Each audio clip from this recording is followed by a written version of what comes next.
Seaview Marina Lower Hutt.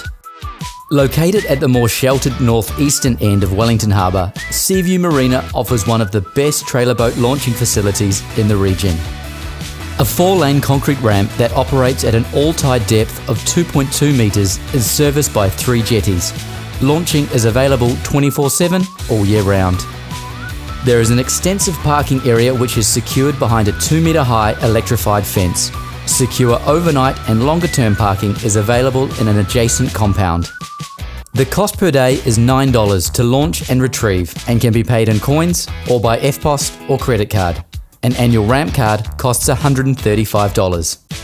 The ramp is part of an extended marine site that includes a marina, travel lift, service area, Burnsco store, peatland fishing base and a cafe. Once in the gate, you have access to a toilet block, rubbish facilities, not for fish waste, and 5 taps to wash down your boat and flush your engine. You will need your own hose and standard tap fittings. Check out www.seaviewmarina.co.nz for more information about the ramp.